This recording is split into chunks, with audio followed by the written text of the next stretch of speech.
Another epic firework display over Beijing. It's really become quite a common sight these days. This was the closing ceremony of the Olympic Games, Beijing 2008. And by most accounts, at least as a sporting spectacle, one of the most successful Olympics ever. For the city's residents, it's the conclusion of 7 years of hard work, bringing the ancient capital of the Middle Kingdom right into the center of the global consciousness.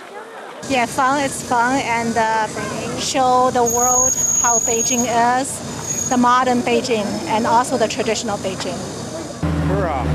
The Olympics has changed Beijing a lot in terms of how the city looks. Beijing has become more and more international. The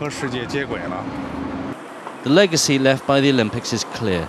Not only the iconic venues, the Bird's Nest and the Water Cube, the center of Beijing has been transformed by some of the most startling modern architecture to be found anywhere in the world. In practical terms, a city heaving with 17 million residents now has a new and much-needed transport system. But it's not just about Beijing. Great majority of the people, if not everyone, in China has rallied behind its government to celebrate this great chance that, a very rare chance that the whole world finally comes to their doorstep.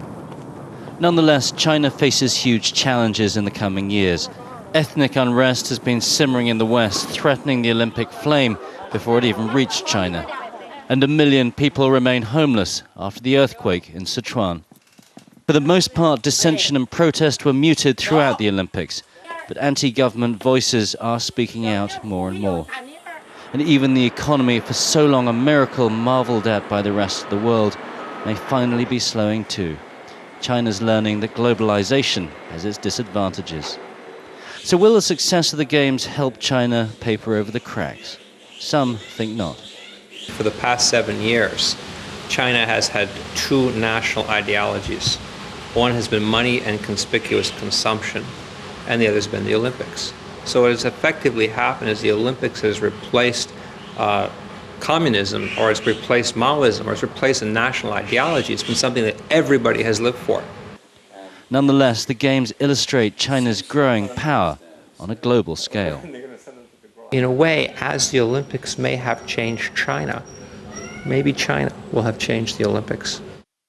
It's debatable how much a sporting event can truly change a country, particularly one as large as China. But the Olympics probably will come to mark a time when China decided to step out of isolation and on to the world stage. Tony Cheng, Al Jazeera, Beijing.